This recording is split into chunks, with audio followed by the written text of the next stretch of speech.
Good afternoon, everybody. I didn't get the notification, so I'm just guessing that you guys are on there. So hey, welcome to All Things Marriage. We're your hosts, as always, Derek and Crystal Robinson. All of that. And we just wanted to say hey. I'm going to give it a few moments as usual, but want to go ahead and get the preliminaries out of the way. If you're new to the channel, you're new to the page, if you're watching this video because of a share, check out our page, All Things Marriage 16 on Facebook. We're on Instagram as well, YouTube.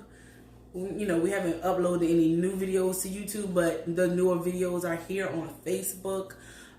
Check us out, follow us, share, like, subscribe, send in questions. We haven't received any questions lately, but you know, allthingsmarriage.16@gmail.com. Send in topics that you would like for us to talk about, to touch on. Prayer requests, if you have any. We are praying folk. If you don't want us to just talk about it, but just pray about it, we can do that as well. We want to say thank you to all of our followers, old and new. We do and truly appreciate and love you guys. I'm giving my husband a moment to kind of debrief. We love you guys. We appreciate you. Yeah, and we hope that you are being blessed by what we have given out so far. Hi. How are you? I am well. Awesome. Today has been grand, has been amazing, wonderful in the Lord. I'm grateful, I'm thankful to be here with you on this gift that God has given us called life. Are you giving a testimony? I'm just, greeting the saints of the Most High. Give it a testimony. All right. Got it. Nah, it's been a day. It's been a good day, but it's been a day. It's been busy. Work is amazing. Yeah, that's pretty much it for me. Yeah, you had a meeting today. Was it like yesterday? Right, you had a couple of meetings. Announcements, as always. Like, always share, have the announcement. Like, share, comment, subscribe, all that stuff. Which she said. Check out our Facebook group, King's Kids Wellness. Check that out if you haven't already. Be sure to be a part of that group. We're discussing, we're talking about, we're encouraging each other in our journeys for better health. That's mental, physical, emotional, spiritual health. Lots of good encouragement, lots of good love and support there. So be sure to check that out. Also, our website. Check out our website. It's new, so I forgot about that one. Yeah, website's up, allthingsmarriage.org. Please check that out. And give me 1 second, love. Okay. I'll be right back. Un momento. Where are you going? Un momento. Okay. Un momento. So, guys, today's conversation topic, we have talked about this briefly before, where we have talked about fighting fair. Okay, guys? So to instructed to hold on. You good. That's what I said. Hold on. Oh, okay. Sorry about the interruption, guys. I was just as confused as you were. But anyway. Just making sure the Wi-Fi was working. Okay, got you. So we're branching off of fighting fair, and we're going to talk about dealing with conflict. So fighting fair, just kind of a recap. If you haven't checked that out, it's on YouTube. That one is on YouTube. It's on YouTube, and as well as our website. Right, and our website, and the rest will be up on YouTube. Those that have been exclusively on Facebook for the last couple of weeks, those will be on YouTube within the next week or so. Okay, put yourself on a deadline. Yeah, all right. I need those. So yeah, we're fighting fair. We're, not hitting below the belt. We are being considerate of our partners. We're understanding that at the end of the day, we want to make our relationship grow and healthy. So we don't take cheap shots. We don't bring up things in the past that we said that we had let go, we had forgiven each other for. But dealing with conflict, it sounds nice to say, we're going to fight fair. We're going to fight fair. Right. But how do we deal with the conflicts that happen on a daily basis sometimes, on a weekly basis, a month-to-month basis? Right. And because sometimes it's not as short as we would like it to be. Right. When we're arguing or when we're in conflict, sometimes it takes a while. It's a process. Changing is a process, Yes. So handling conflict sometimes is a process. Definitely. So yeah, that's the topic of today. Because me and Crystal all the time. She don't know. I can't say it because I'm gonna get in trouble. He can't say it because he's not telling the truth. Yes. In 2 ways. I didn't have anything to say. Exactly. I really didn't. Over here deceiving the people. I don't think they were deceived. I don't think so. So how do we deal with conflict? Right. So for me, first things first, dealing with conflict as an individual, as a person, as a grown man, it's challenging. It is. Because most people don't like to deal with conflict. Most people will actually go, and I'll say this about myself, and in some ways I get it honest, will go out of their way to avoid confrontational situations. Like the average human being is a non-confrontational being, right? Right. Because confrontation is uncomfortable. Right, confrontation puts us in a position of vulnerability, and it puts us in a situation of uncertainty. Right. We've discussed at large. We have different friends, different family members who will find themselves in a confrontational situation, and they choose chaos. Like to create chaos because they can control it if they create it. Right. Rather than dealing with the confrontation that's there, they create an entirely new situation so that they don't have to face the issue that's at hand. Right. Right. That's one way that people try to deal or try to cope. Right. Right. A lot of people, myself included, at times will withdraw and isolate themselves. So as to not deal with the conflict or deal with confrontation. And then some people just pretend it never happened. Like, just go on as if everything is okay. And that's not okay. Yeah. And when I say that's not okay, I'm not trying to ignoring, shoot shots at people. Right. But ignoring issues for the sake of, I don't want to deal, is not dealing with the issue, is not making it better. It's honestly making it worse because you're allowing situations and things to kind of perpetuate and grow and fester when you could just nip it in the bud on the front end, right? Is that what you're looking at? It was. I'm sorry. Nip it in the bud on the front end. So, dealing with conflict is tough. It's challenging. It's difficult. Especially when you have... when you have somebody who is leaning on or dependent on your ability to resolve. Right. You know what I mean? Or when you have multiple people depending on your ability to resolve, it creates added pressure. Right. And it creates anxiety. And so one of the things that we have to kind of recognize and realize when it comes to actually addressing and dealing with conflict and confrontation is realize it is an anxiety filled environment, and kind of figure out how we can dissolve some of that anxiety for us. Yeah. Last thing, then I'll let you go for a second. Looking at the Ellis's YouTube channel, again, Deval and Kadeem, one of the many channels that I follow.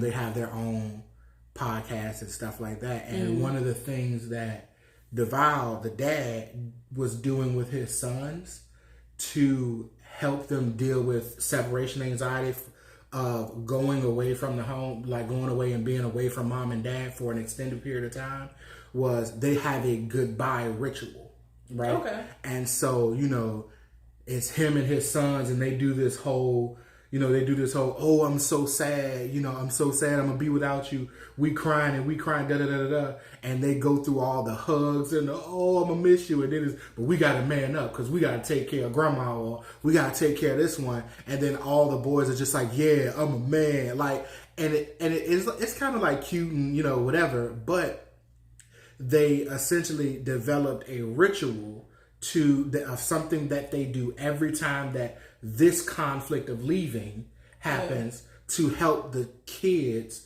cope with, I'm going to be away for a while, or mom and dad is going to be away for a while, right? And so that I feel like that's really important, that we kind of like learn from that and say, hey, when conflict is arising, I know this is an anxious time for me. Let me take these measures to subside some of that anxiety so that I can better deal with the situation, as opposed to, ignoring it or whatever the case may be. Right. And it's a part of that. I didn't know that they do the ritual, but a part of that, the reason why we have such difficulties with confrontation and resolving issues and talking about issues and going through the process of the issues, is because we have been, maybe not everybody, but a lot of people have been taught that emotions are weakness. Right. Whether it's sad, angry, whether, what I'm saying, it's a weakness. It shows people what parts, if you say your mama in an argument and then you get big mad, that's a weakness for you. Yeah. So your opponent sees that weakness. So we have been trained not to express certain emotions, right, because it shows your weaknesses. Right. So when we're dealing with confrontation, the easiest emotion is to be big mad, to be angry, right, because that doesn't show weakness. Right. But in actuality, it does show weakness. It shows a lack of mental fortitude. Right. Kind of like the same thing of what I was taught of. If you curse a whole lot, it's a lack of self-control. Not even self-control, but a lack of being able to communicate your feelings. You know what I'm saying? That's a little true. That's kind of true. So when I get angry, it's a lack of me not knowing how to express myself.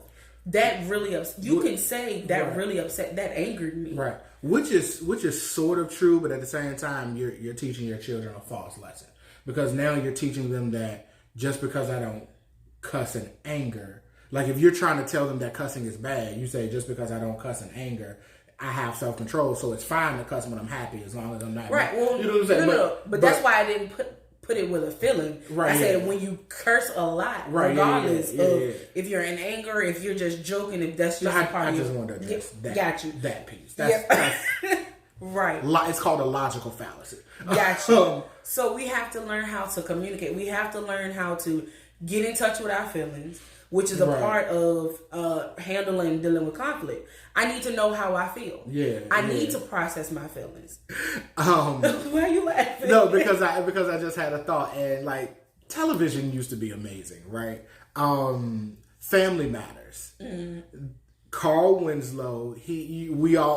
Most of us have seen Family Matters. We're familiar with Steve Urkel, and Steve was a point of trigger for Carl, right? Mm-hmm. And whenever Steve showed up, there was always issues and things, and he had trouble dealing with those issues in a positive way, in a healthy, effective way. And so, again, back to those coping mechanisms of dealing with the anxiety and dealing with the outpouring of emotion in order to yield a better, more efficient, effective result.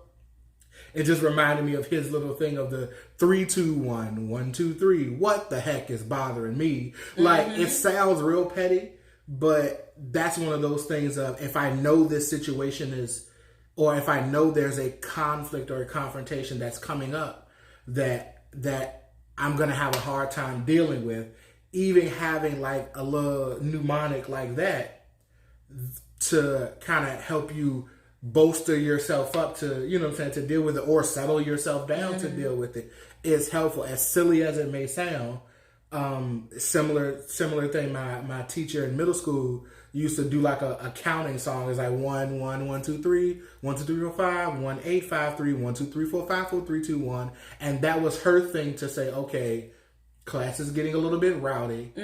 I need to not be in my emotions when dealing with these students, but also to allow the students to know, hey, teacher's getting a little upset. We need to pull it back. You know. So yeah, that's what the laugh was. Right. Okay. Yeah. So we have to get in tune with our emotions. Yeah. And I'll say personally, and that's why I pulled that out, because personally, I'm just like, if it's something that bothered me, if it's something that frustrated and angered me or whatever, I would rather hold that in, let it out somewhere else. Yeah. And then just be like, you know, it's gone now. Right. Because especially if it comes from an outside source, if it comes from somebody else, because I believe I can't control anybody except for myself. And if that person hasn't came to the maturity level and the understanding that they shouldn't do a certain thing, then the best result is for me to remove myself from the situation. Yeah. Instead of putting myself in that situation to go to 0 to 100 real quick. You know what I'm saying? To get angry. But that's not always effective.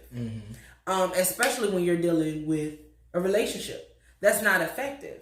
If, you know, we're going through something, we having conflict issues, and we're arguing about something or debating about something, and why are you holding your neck like that? Because I'm sorry. Go ahead. No, go What's ahead. Wrong? No. I'm trying to resist the urge to just like. Got you. Yeah. Sorry. It's not beneficial for me to hold this in and then dispel it somewhere else. Whether it's my coping, you know, journaling, reading, singing, or whatever, or confiding in someone, which is more dangerous. But it doesn't do anything for us in our intimacy and our understanding of one another. Right. So you have to be, you have to understand my feelings. Yes, I may feel this way, but I also need to express them to somebody else, regardless of what that person may do or may not do. Right. Like if they change, they change. But I need to express this because I can't really hold you accountable for your actions if I don't tell you that bothers me. Right. So let's get a quick 1 through 3 or 1 through 5 of, you know, dealing with conflict resolution, to help the folks out here. Okay. Well, I already said 1, process your feelings. Okay. So you have to know what you're feeling. Right. Because again, it helps you when you're discussing it with the person. If I know that I'm angry because you didn't wash dishes, I need to talk to you about my anger or my upsetness with you not washing dishes. Right. Not come talk to you and then all of a sudden I'm talking about you took the car and you didn't my car last week, and see now there's other stuff. So even before, I would say then even before processing the current emotion, like as a part of processing that, identify the underlying issues. Yeah. Right. That's what that's the whole part. Yeah, like you said, processing your feelings. Because and then too, if we get really good at this, then we'll start to deal with these conflicts and deal with these confrontations at the onset and not letting them build up. Because that's honestly the big thing here. It's not allowing a situation or a thing to fester and boil over time, and then later on explode about something else because you were mad about situation A, right? And so part of it is when this thing is frustrating you, when this thing is bothering you, when this conflict is arising, recognizing that it is in fact a conflict. You know what I mean? Like, recognize that we'll use the socks thing, right? Recognizing that Derek socks. Like that. No, but recognizing like socks is a problem. Whether it's a big problem or a small problem, socks is an issue. Or socks are an issue. Socks on the floor is an issue. I'm having trouble with English right now. Okay, teacher. But socks on the floor are an issue. And the moment you recognize that socks on the floor are an issue, start developing a plan to address socks on the floor. Right. Because if you leave socks on the floor until it becomes dishes in the sink, then now it's a bigger thing. Right. You know what I mean? Like, it's a honestly, larger issue. It's too much to be listening to. The socks on the floor, the dishes. What are you mad about, woman? No, see, like serious. So yeah, so identifying the conflict at the root of the conflict, right? And then processing the emotion attached to that. You know, is this an issue of anger and frustration? Is this an issue of sadness? Is this a sadness, loneliness, depression? Is it a conflict of happiness? Is it this thing has you too up? You know what I mean? Like, because we don't always recognize that that's an issue, but if a certain thing or a certain person or whatever makes you too happy, that can also be a problem, because that means they can also make you too mad. They can also make sad, right, or rather, the lack of that thing means that you can't be happy outside. Right. You know what I mean? And which is also an issue, right? And so acknowledging the emotion that's attached to, that area of conflict or that area of confrontation. And then for me, it's like we said, devising a plan to address that with the individual or individuals who the conflict is with. Because it doesn't do me any good to talk to you about a conflict that I have with a coworker. No. You know what I mean? Like, it doesn't. Now, it may do me some good as far as processing, but it doesn't solve the issue. Me talking to you about somebody at work solves nothing. Right. It only serves. No, that could be a part of your processing. Right. That's why I said it may help to process, but after a point, it's no longer helping the process. It's just creating more of that emotion. Yeah. Right. So yeah, that would be 3 for me. I hope y'all keeping track. I'm not. I was about to say 3. I thought we were on 2 because processing and identifying what the emotion is, and identifying that there is that the conflict exists. Okay. Because a lot of times we miss the fact that it's a conflict until we're later down the line. So identifying the initial onset of conflict. So we need to all keep track. Okay. All right. Yeah. Because I was gonna even go back, but it doesn't have to be in order. It ain't in order. I would say understand that the other person has feelings too. Like the whole, there's 3 sides to every story. Right. You're thinking about a conflict, because it still could be a conflict. That doesn't take away from the fact that it's a conflict. Right. But your way of thinking about the conflict is going to be different than somebody else thinking about the conflict. Right. And so I would say in that same vein, not only realizing and understanding that that person has that may have an issue with it, or it could be a conflict from them, but putting yourself in their shoes in the conflict. Yeah. Like, really, and not just like, oh, I wouldn't be mad at this because, but no, we don't care if you would be mad, right? Because because you know what you, or at least you should know what you feel about a situation, right? But more so, from my partner's perspective or from this other person's perspective, if looking at this situation or experiencing this thing, what would they get out of this? If I came into the house and you said, "Hey babe, I didn't cook dinner today. I didn't cook dinner. What you trying to eat?" And then I turn around and walk back out the door and slam the door. Now I could be literally frustrated at things that have happened at work, and then I realize I forgot something in the car, or forgot something at work, and I got to go back. But from your end, I got upset because you didn't cook, right? And now I got to figure something out, so I storm out of the house.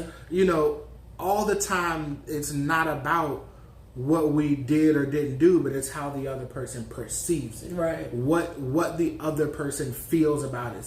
So kind of projecting yourself into that person's seat and looking at the situation from the other person's perspective, and if you know a person, if you have a relationship with that person, you should have some level of insight as to how they process. Yeah. Right. And if you don't ask questions, I've said it before, Derek is good at saying, I've noticed that you do X, Y, and Z. Right.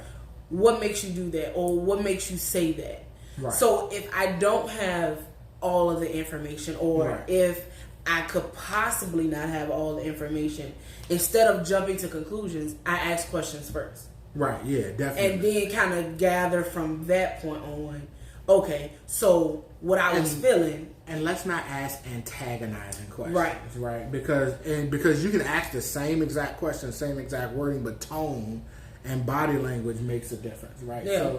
So when you finally get to that stage of dealing with the conflict with the other person, go into it with an attitude and a mentality of warmth and open-heartedness and seeking understanding as opposed to fixing.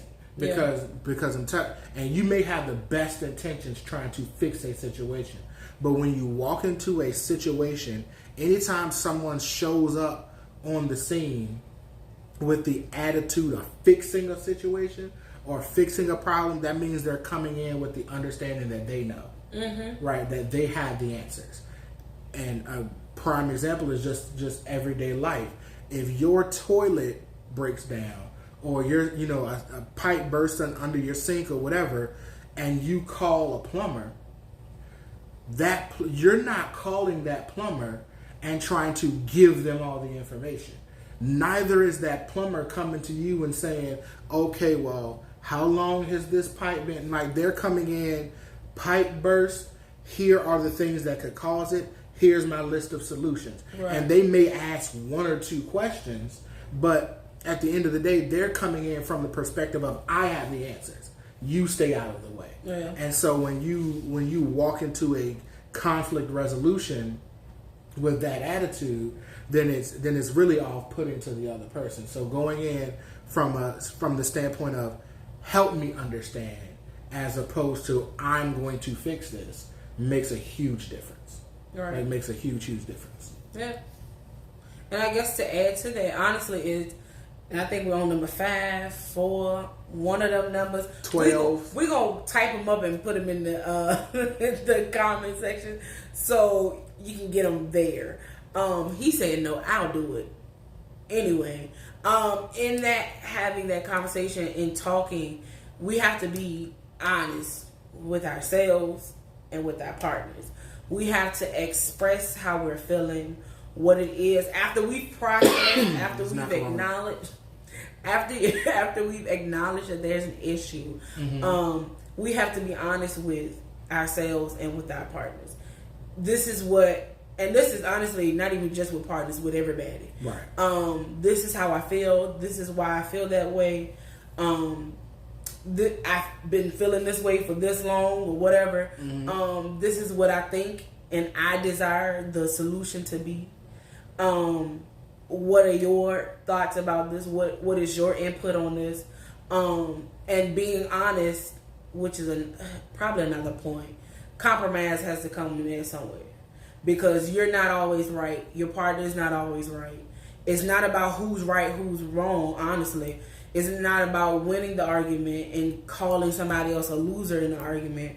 But when we're having those honest conversations, we have to know that somebody else's honesty is going to definitely differ from ours. Right. You know, what may be true to you might be a lie to somebody else. Like real, like we have two different perspectives. Yeah. Yeah, I messed that word up. We have two different perspectives, just like that word, because of life experiences. Yeah. Just what we've been raised in, you know, and taught, what we've experienced and said, oh, that works, that don't work. Right. You know what I'm saying? So we have to be honest so that we can have that conversation.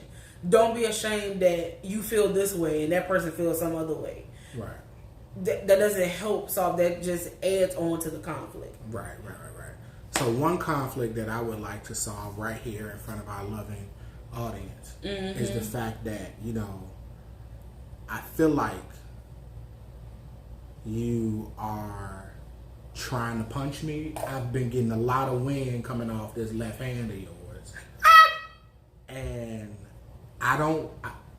I'm not trying to tell you what to do with your body. Your body is your own, sweetheart. I would like to know what I can do to help avoid getting punched in the face. Okay, guys, this is a thing for me, right? This is actually a good in dealing with conflict, because when I talk, usually I talk with my hands. This is something in interviewing that I'm very conscious of. But when I'm just relaxed and talking, right, it's just, you know. Right. So, but see, I'll just not use this hand. Well, no. It's not that. This is I'm my not suggestion. trying to punch you. No, but this is my suggestion. This is what helps me, because I use my hands a lot too. Mm-hmm. But see, if we look at this thing from a mathematical standpoint, we have three axes. Okay. We have an X. We have a y-axis. We have horizontal. We're getting some math. We have vertical. I said horizontal. We have vertical. We have horizontal. And he's supposed to be y'all tutor. Vertical. Somebody. Horizontal. And then we have this z-axis here that's depth, right? And so what I do, especially when we're adjacent to each other, I allow my hand motions to be in the depth field, in the z-axis, or in the y-axis, as opposed to the x-axis. That way I don't run the risk. The way you're sitting, that makes sense for you, but the way that I'm sitting, it doesn't, because my body is positioned like this. Right, but even if you do that, it's going this way and not this way. That's all I'm saying. But we can workshop the solution for that, but I just wanted to express that this was an issue for me. And moving forward, we can try to work on better ways to address this so that this doesn't grow and fester into something else. Him with a black eye? I think that's what he's scared of, guys. I don't see. Now you're antagonizing. But see, I'm not afraid of anything. Okay, all right. Except maybe falling from really high heights. I must say that whole, you know, expressing your emotions, guys, and being okay with expressing your emotions. But you see how I tried to come with love and compassion and understanding, and it landed with you scared of getting a black eye. This is what we have to avoid. Like that? This is what we have to avoid. This is a good example, guys, of perception. This is what we have to avoid, people. Because his perception of me saying, you think you... That was not even it. Y'all heard it. We're going to rewind it back later and let you see, because that... Y'all heard it. You just scared of getting a black eye. You scared of a punch in the face. is what was said. It's okay. It's always three sides to every story. And y'all know that this particular instance, my side and the truth is the same side. Okay. That's all I'm saying. Mm-hmm. Anyway, we love you guys. We thank you for joining us today. And we'll see you next week. Don't forget to check out the website, allthingsmarriage.org. Wellness group, King's Kids Wellness on Facebook. Love each other. Show some compassion. Do a good deed for someone else today. Work on those conflicts, and we will see you guys next week. I cannot, guys. I really can't. But yeah, we'll see you guys later. All that he just said, ditto. Other than that black eye section. But thanks for tuning in, guys. Bye. Because you almost hit me. Bro.